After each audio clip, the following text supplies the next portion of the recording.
Bom dia. Mais um detento foge da penitenciária de Pedrinhas. O rompimento na Doutor Italuís provoca desabastecimento em mais de 100 bairros de São Luís. No futebol, definidos os primeiros semifinalistas do Campeonato Maranhense. E mais uma homenagem a Maria Aragão, que hoje completaria 104 anos de vida. O Repórter Maranhão está começando agora. Mais uma prova da fragilidade do complexo de Pedrinhas. Mesmo com câmeras de vigilância e reforço na segurança do local, mais uma fuga foi registrada. O detento Bruno de Melo Silva fugiu da penitenciária São Luís na madrugada de domingo, aproveitando a pouca visibilidade na área devido às fortes chuvas que caíam no momento. Além disso, a Secretaria de Justiça e Administração Penitenciária informou a descoberta de um túnel de 2 metros de profundidade dentro do complexo penitenciário. 2 inquéritos foram abertos para apurar os casos. O trabalho de videomonitoramento presente em algumas ruas de São Luís chegou agora a feiras e mercados públicos da capital, frequentados diariamente por milhares de pessoas. Feiras e mercados de São Luís são frequentemente cenários de furtos, assaltos e vandalismo. Mas a situação vem mudando com a implantação do sistema de videomonitoramento pela Prefeitura. A violência ela tem aumentado muito nesses últimos dias em São Luís. Então a gente teve a decisão, junto com a administração municipal, com o prefeito, de fazer esse tipo de monitoramento agora nos mercados. Por enquanto, o sistema de videomonitoramento só está funcionando na Feira da Coab e aqui no Mercado Central, um dos mais tradicionais de São Luís, por onde circulam cerca de 30 mil pessoas por dia. Aqui, 7 câmeras fazem a vigilância 24 horas. Às vezes a gente vem para cá trabalhar e os ladrões estão perseguindo a gente. A todo momento a gente tem que pedir muita proteção de Deus, porque isso não venha acontecer com nós, né? Porque a gente nunca sabe o que pode acontecer e foi muito bom. Bom demais para nós, para todos nós aqui do mercado. Eu acho perigoso. Agora, botando uma câmera, fica mais seguro para as pessoas. Com mais segurança, os feirantes puderam ampliar o horário de comercialização para até às 18 horas. E, claro, faturam mais. A gente fica temerário, nós fechávamos mais cedo, abrimos mais tarde. E hoje a gente está abrindo um pouco mais cedo e fechando um pouco mais tarde porque trouxe mais segurança esse monitoramento, com certeza. De acordo com a Secretaria Municipal de Agricultura, Pesca e Abastecimento, o projeto prevê o uso do sistema em toda a rede pública de feiras e mercados. Esse projeto ele teve início agora já em dezembro, né, com a Feira da Coab, Mercado Central, e já vamos estender já para a Anil e para outros, uns que estão sofrendo reforma, e acredito que até junho a gente vai superar nossas expectativas de implementar em 5. Né? Provavelmente a gente vai fazer de 7 a 8 até junho. Outra área que ganhou reforço na segurança foi a Lagoa da Jansen, que agora conta com um novo posto policial. O local é um dos principais pontos turísticos da cidade e frequentemente a área de ação dos bandidos. O Parque Ecológico da Lagoa da Jansen concentra um espaço de belezas naturais, bares, restaurantes, quadras poliesportivas, pistas e ciclovias nos 6.000 metros quadrados de área. É um dos cartões postais da cidade. Moradores e turistas que vêm a São Luís costumam frequentar bastante o local, que há pouco mereceu ganhar um reforço a mais na segurança. A inauguração da base comunitária da Companhia de Polícia de Turismo Independente na Lagoa da Jansen atuará com policiais fixos e viaturas próprias, além de uma moto do Batalhão de Polícia Ambiental. Uma estação fixa de rádio e vídeo monitoramento também foram adquiridos para facilitar o trabalho dos policiais. Ela foi pensada em prol da segurança pública, também em prol da segurança dos policiais. Então aqui tem uma estação fixa de rádio, o policial tem um celular. O vídeo monitoramento, ele vai poder observar todo o entorno da lagoa. A solenidade de entrega foi acompanhada pelo alto escalão da Polícia Militar, que na ocasião também aproveitou para divulgar o lançamento da Operação Corredor Seguro. São várias ações a ser desenvolvidas nesse pacote. A primeira foi a Operação Impacto, né, com 60 dias, 90 dias de operação. E agora nós estamos lançando a segunda etapa desse pacote, ou seja, vamos instalar 6 bases comunitárias, né? Vamos lançar 10 corredores de segurança, ou seja, esses corredores são fundamentais para combater principalmente a saída bancária e o assalto a ônibus. Um rompimento da adutora Italuís provocou desabastecimento de água em mais de 100 bairros de São Luís. De acordo com a Companhia de Saneamento Ambiental do Maranhão, a CAEMA, o incidente ocorreu no quilômetro 35 do Campo de Perizes. Engenheiros e técnicos da companhia já realizaram a recuperação da adutora e a previsão é que o serviço seja totalmente regularizado até amanhã. Há 4 anos, a Justiça brasileira reconheceu aos casais homoafetivos o direito à pensão por morte do companheiro. Esse é o tema da entrevista de Roberto Fernandes. Sobre esses 4 anos de direitos assegurados àqueles que têm união homoafetiva, nós convidamos a Andréa Carvalho Lima, que é analista do Seguro Social. Andréa, muito obrigado por ter aceito o nosso convite, é um prazer tê-la aqui conosco. Bom, já estamos com 4 anos já que passou a ter direito à pensão aquele que conviveu, né, com a união homoafetiva e, em caso de morte, passou a ter direito. A pergunta que se faz é exatamente, para a gente começar a conversar, é se já, digamos, temos uma procura muito grande ou se ainda a desinformação tem sido um entrave a esse direito. A procura ao benefício de pensão por morte direcionado ao companheiro homoafetivo, tem sido natural. Eu não diria que aumentou. Se tornou natural, tornou-se mais fácil de ter visibilidade junto à Previdência Social, no caso a INSS, uma vez que houve a regulamentação. Não é? Antes dessa regulamentação, que ocorreu em 2010, né, havia procuras na Justiça. Veja que a ação civil pública é de 91. A ação civil pública, na verdade, o direito retroagiu até óbitos ocorridos em 91, né? Certo, tá. Mas a ação civil pública, ela foi impetrada em 2000. Então, desde 2000 até a data em que ela foi definitiva... Ela entrou em 2000, ela foi... Isso, a ação civil pública...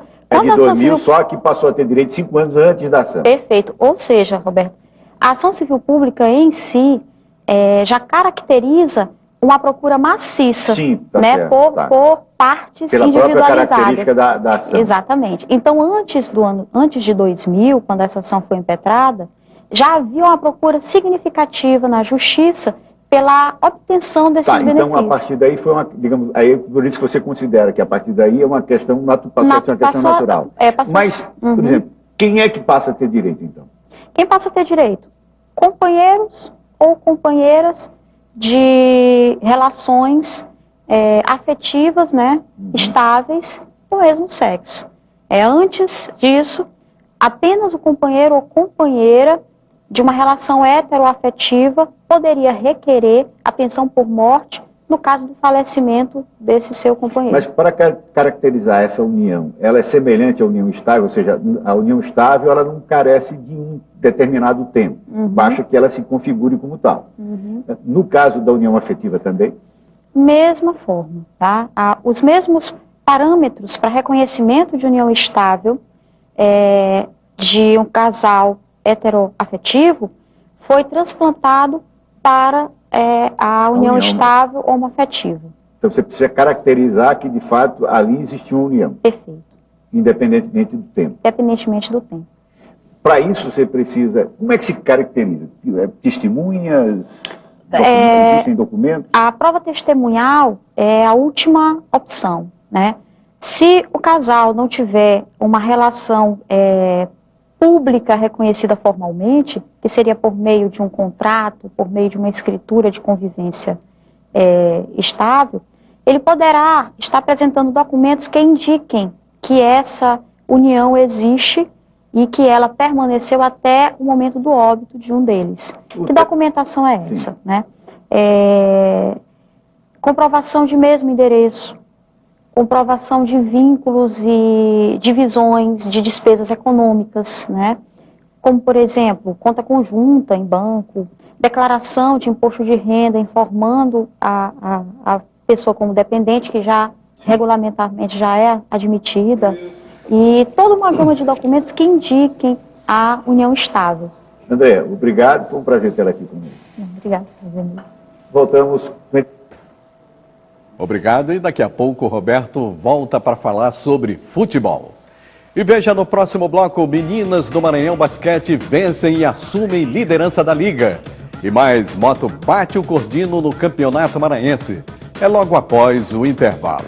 Agora são 11h38.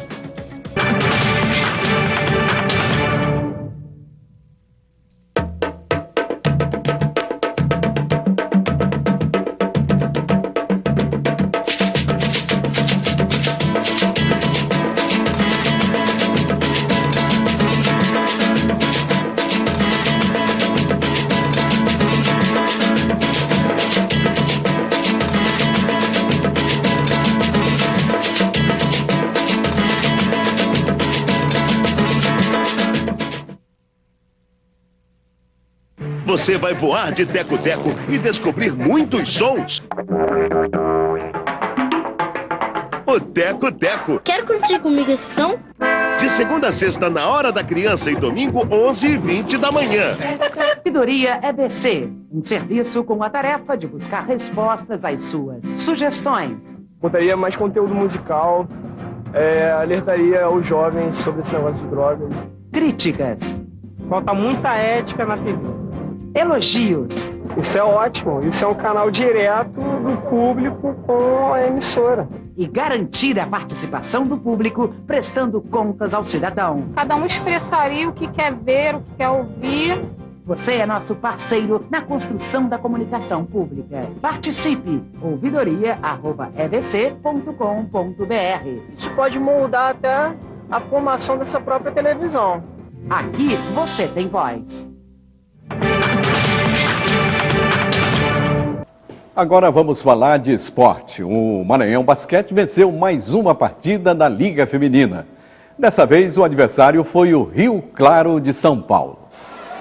Vindo de derrota fora de casa para o Ourinhos, o Maranhão Basquete buscava reabilitação na liga. E a equipe maranhense não decepcionou. Comandando o placar durante toda a partida, na volta do intervalo já vencia por 56-38. E o domínio continuou, com destaque para a atuação de Isiane, cestinha do jogo com 18 pontos.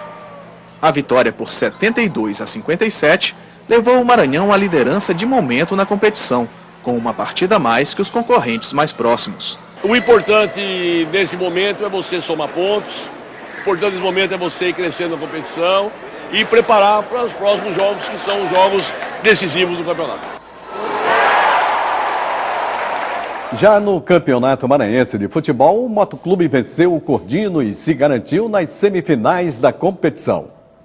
O Moto começou tomando a iniciativa nas jogadas aéreas com o atacante Gilson, mas a cabeça estava descalibrada. Pelo Cordino, o Cordino tentava responder, mas o Moto era melhor em campo e dava muito trabalho para o goleiro Cafuné.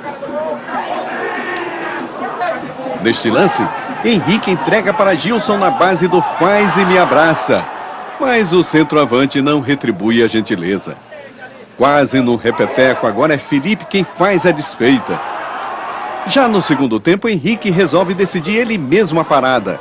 Curuca estava preparado para cobrar a falta, mas o atacante chegou de surpresa e bateu sem chances para Cafuné.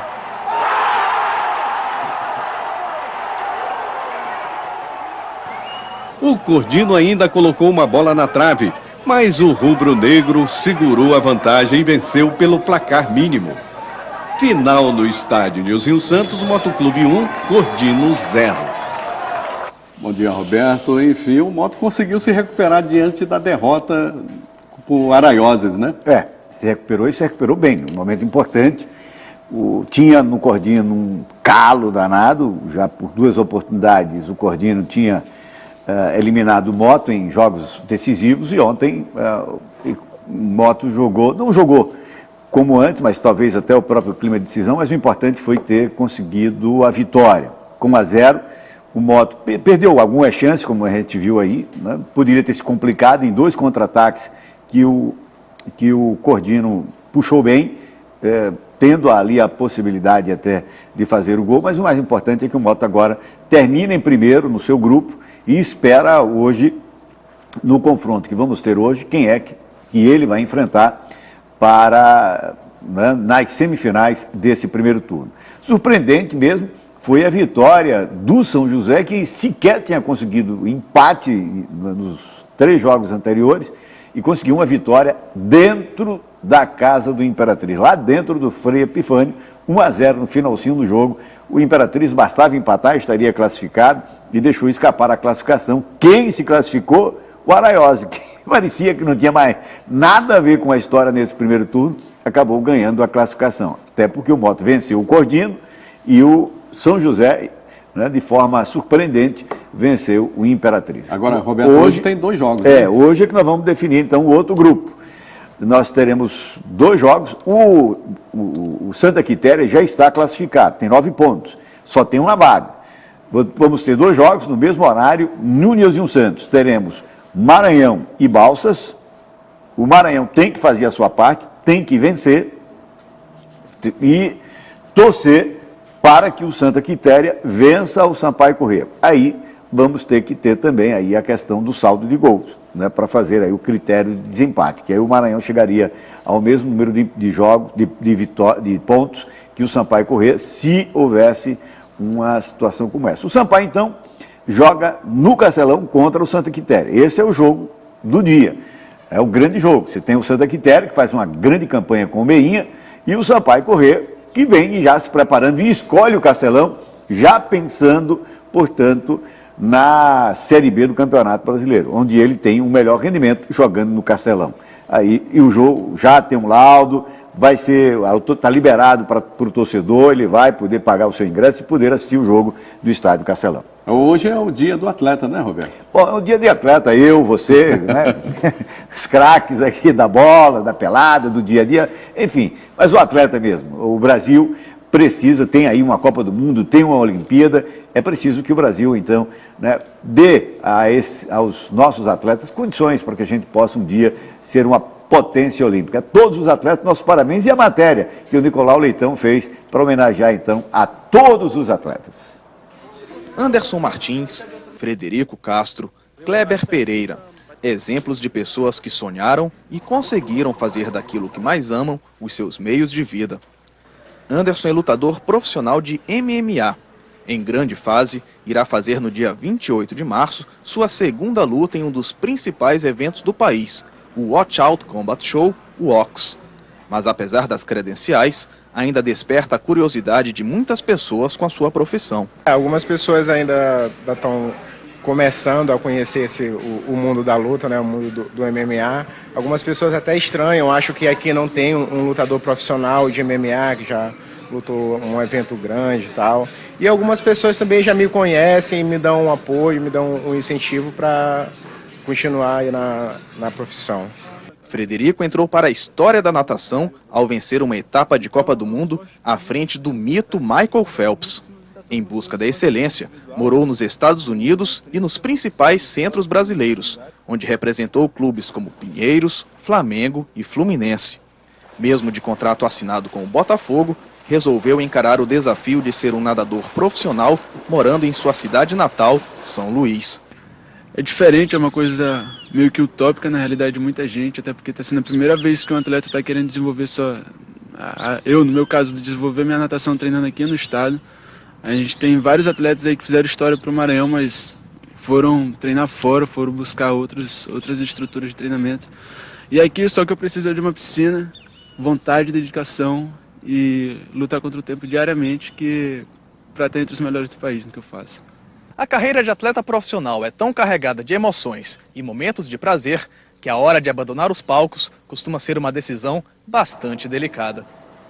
Kleber viveu momentos de idolatria em suas passagens por Motoclube, Atlético Paranaense, Santos e times do México, o que o levou a reconsiderar alguns anúncios de aposentadoria. Hoje, levando uma rotina simples no Rio Anil, bairro onde cresceu, ele afirma que definitivamente chegou a hora de pendurar as chuteiras. É um momento mais difícil, um momento delicado, mas você sabe que você tem que parar.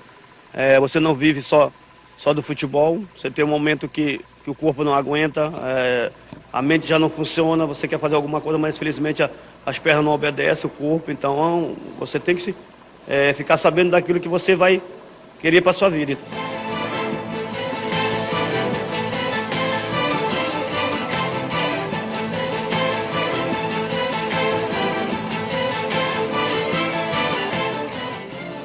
Bom, como a gente percebe, a vida de atleta requer muito sacrifício e precisando de muito apoio no país, Edmilson. Obrigado, Roberto, e parabéns a todos os atletas. E veja no próximo bloco as prévias de Carnaval do Laborarte e mais as homenagens a Maria Aragão. É logo após o intervalo. Agora são 11h49.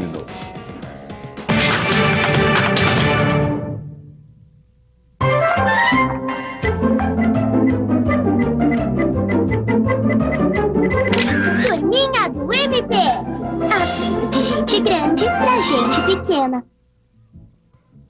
O Ministério Público Federal defende os nossos direitos. Mas, professor, os meus direitos? Os seus? De quem? Não de uma, duas pessoas, Malu, mas os direitos de todos os brasileiros. Por exemplo, você pede para alguém comprar seu lanche e ele pega o seu dinheiro e some. Vou atrás do meu dinheiro. Pois é, se fosse dinheiro público para comprar a merenda escolar de todos os alunos, o Ministério Público Federal é que entraria em ação. Ah, entendi, professor. Ministério Público Federal, pelo que é de todos. Ministério Público Federal. Seu direito, nosso dever. De todos os cantos do país, a gente mostra a cara do brasileiro para o Brasil. Mostramos os problemas das cidades. Contamos também as boas histórias de quem faz o Brasil diferente. É para colaborar com a formação crítica da sociedade que o Repórter Brasil está aí. É a nossa diversidade cultural no ar. Venha conhecer o nosso telejornal. Repórter Brasil, de segunda a sábado, às 9h, aqui na TV Brasil.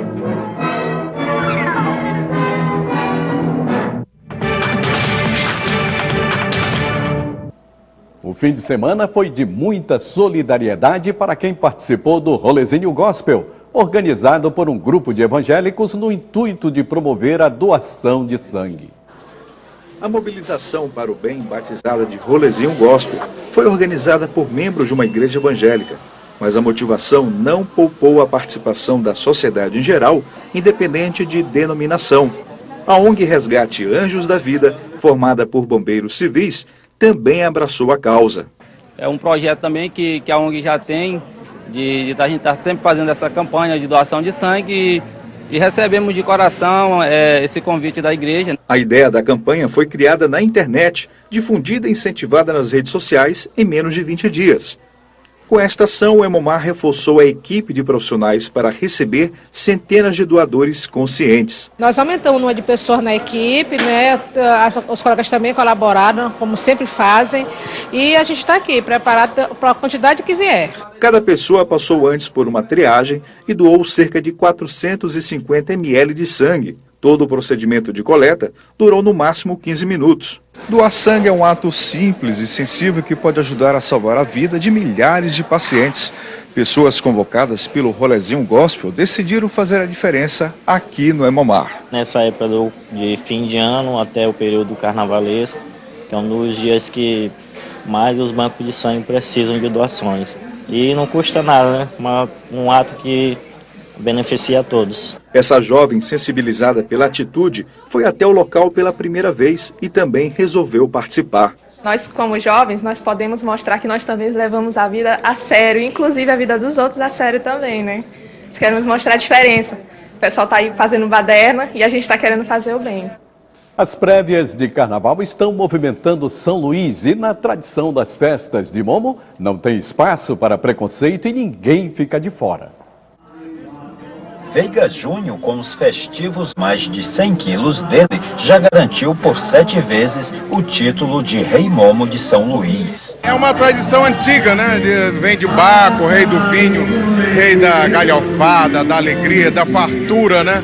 Da comilança, da bebida, né? Mas na melhor idade, caracterizar fielmente o obeso Rei Momo não é nada aconselhável. O senhor Dácio, enxuto aos 77 anos, aposta na alegria e não na gordura. É importante ter saúde para brincar, ter disposição, né? O ingrediente principal é a alegria. A mesma aposta fez também Dona Raimunda, para lá de alegre, ao ostentar o figurino de rainha da terceira idade. Sempre gostei de carnaval e a idade não interfere na alegria, porque a alegria só vai quando morrer. Quem é alegre, quem nasce alegre, morre alegre e feliz. O projeto desenvolvido por Dona Amara, com o apoio de amigos e poucas instituições públicas, intitula-se Melhor Idade e há 6 carnavais escolhe a Corte Momesca. É para tirar o idoso de dentro de casa. Esse projeto do concurso é para que a sociedade civil, o poder público, tome conhecimento do idoso e que haja mais projetos. E para provar que a alegria não prevê idade e nem condição, Dona Rose, mesmo em cadeira de rodas, não se nega à folia. E nessa festa foram escolhidos os representantes da turma da terceira idade nesse carnaval. Anastácio Coelho Viana, de 70 anos, foi eleito rei, acompanhado de sua rainha Ana Maria Torres, de 69 anos, e da princesa Teresa de Jesus Medeiros, de 62 anos. E outra prévia de carnaval que não deixou ninguém parado foi realizada no espaço Laborarte. Tambores, atabaques, abês e gonguês trouxeram o som da cultura negra para o palco do Laborarte.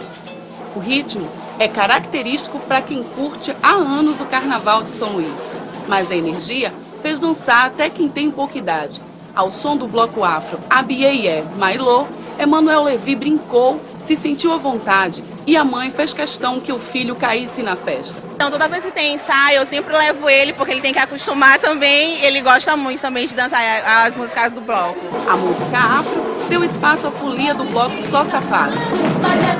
Teve muita gente fantasiada com a animação para dar e vender. Estou encantada aqui porque num só lugar a gente tem muita cultura acontecendo, um lugar que tem muita história. Eu fiquei sabendo que muitos compositores se encontravam aqui na década de 80 e tal, então um lugar incrível. Para quem acha que perdeu a festa, a anfitriã da casa afirma que o carnaval está só começando. Todo sábado a gente traz várias brincadeiras. Tem um momento para a criançada, começa às 5 horas da tarde, com espetáculo infantil. Depois temos o tambor de crioula, sempre alguma brincadeira convidada. E encerra com o meu show. E hoje o dia é de homenagens a Maria Aragão. Se estivesse viva, a médica e ativista política maranhense completaria 104 anos. O antigo Engenho Central, hoje município de Pindaré-Mirim, em 10 de fevereiro de 1910, viu nascer Maria José Aragão. A terceira dos 7 filhos do guarda-fios dos telégrafos, Emídio Aragão, cresceu em extrema pobreza e, na busca da superação, seguiu para o Rio de Janeiro, aonde ingressou na Universidade do Brasil, graduando-se em 1942.